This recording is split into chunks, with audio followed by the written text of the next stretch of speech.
and we are so glad to say that he is a friend of the King's Academy. Would you please make Congressman West feel very welcome?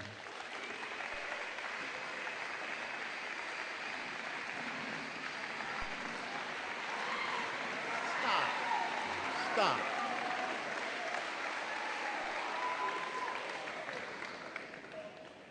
Okay, calm down. Now I got to keep you awake for the next 40 or some odd minutes. Look, to the headmaster and to Mr. Lieber, thank you so much for having me. It truly is an honor to be here. Normally I would take this microphone and walk around, but I guess I have to stand still. Most people in the military don't like to be stationary because it's a lot easier to hit a stationary target than a moving target.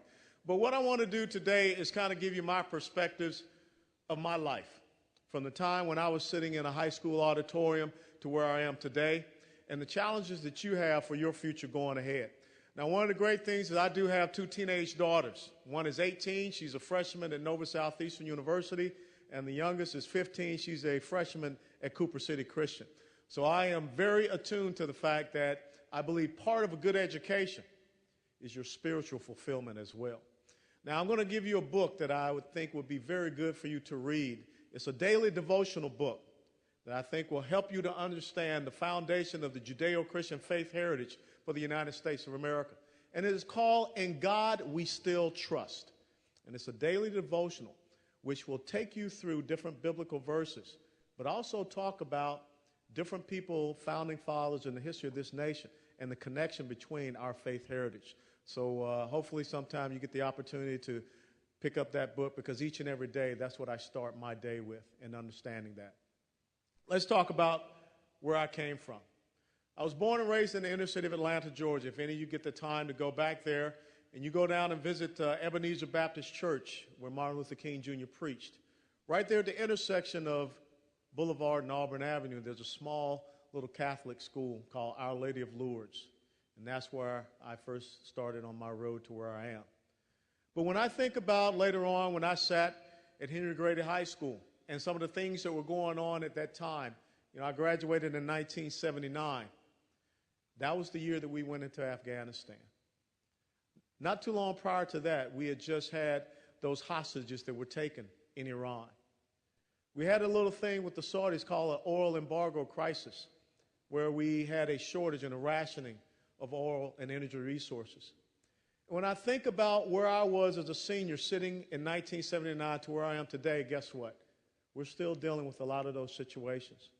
So as you sit here today, and many of you, how many of you are 18 and will be able to vote in the election this November? You have to understand that the election that you will take a part in, for some of you, your first election, will be important for the future and the legacy of the United States of America.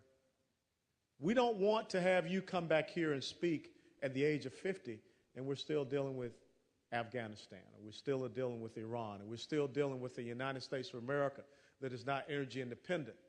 Gas prices are starting to pick up, 13 to 14 cents per month already.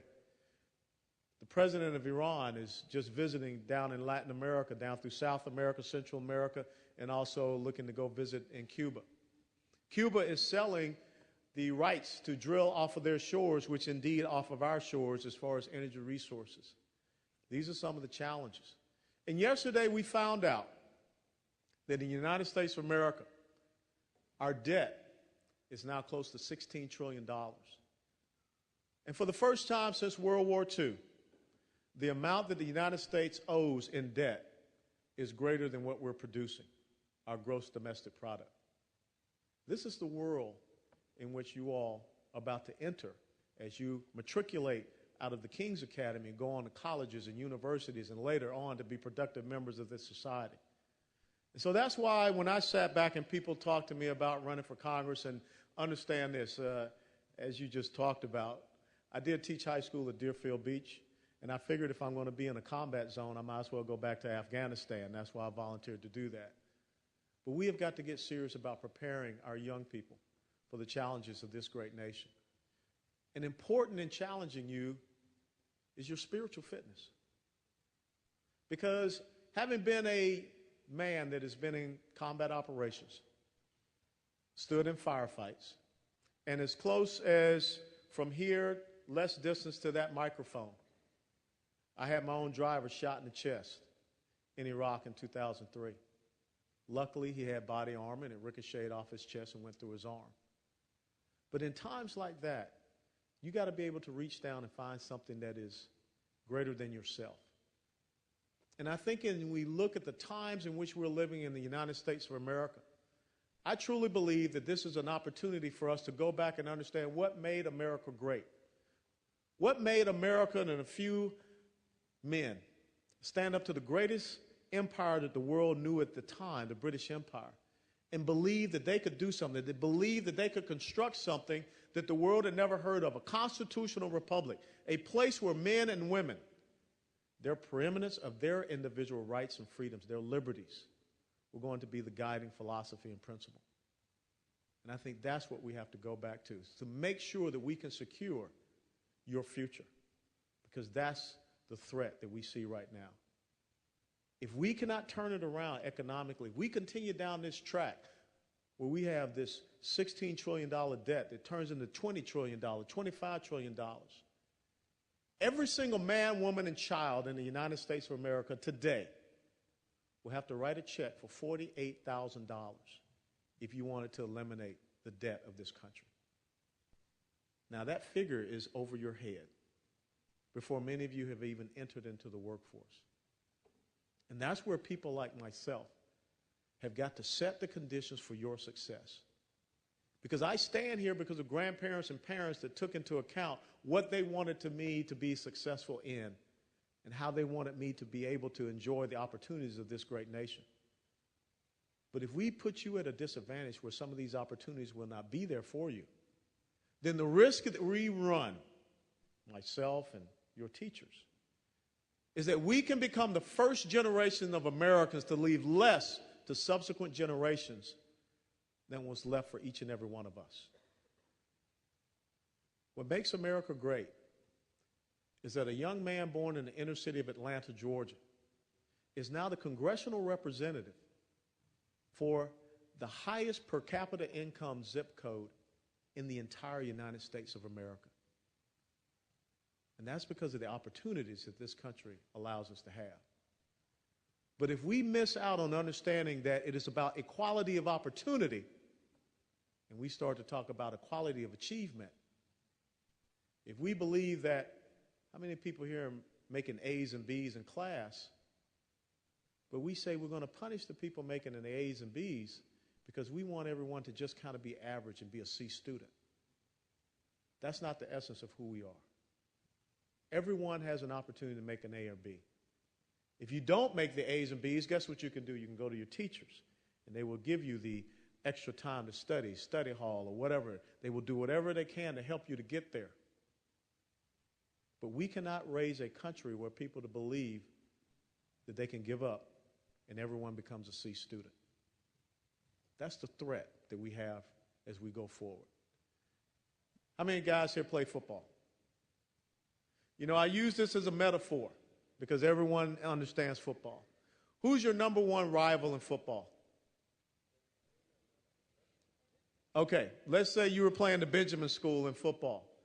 And at the end of the first half, you guys were up 28-7. You guys feel good about that, right? But all of a sudden, when you come out into the second half, you look up at the scoreboard, and the scoreboard now reads 21-14. And you ask yourself, what happened to the scoreboard?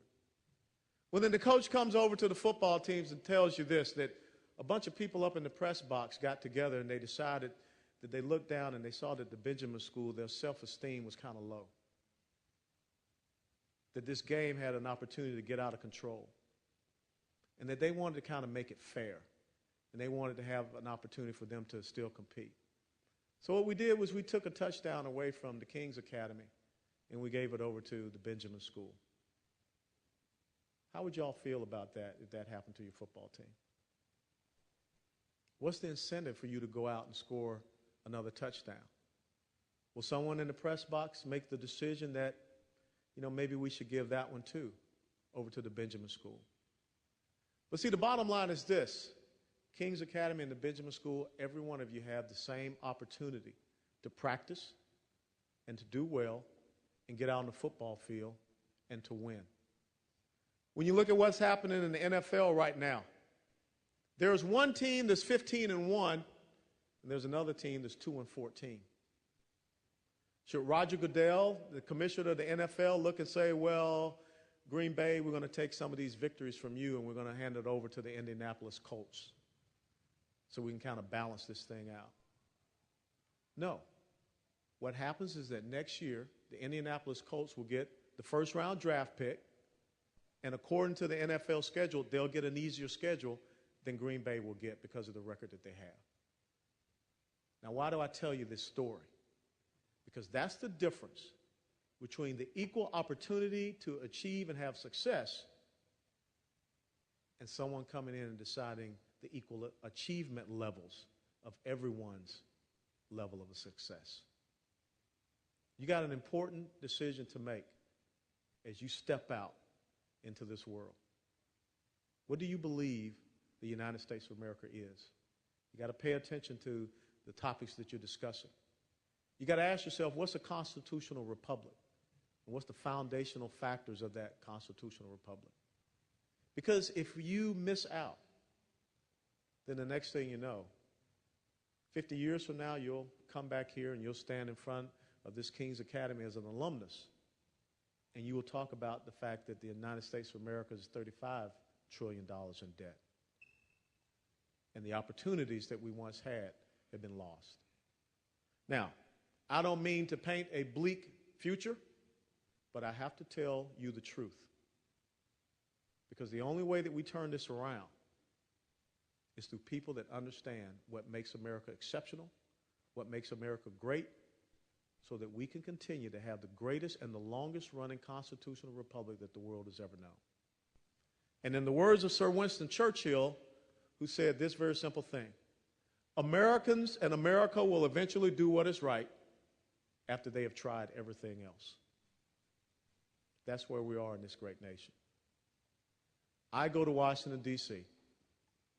as a congressional representative for one simple thing, to make sure that your future can be as bright as my parents, who were born and raised in South Georgia during some very horrific times.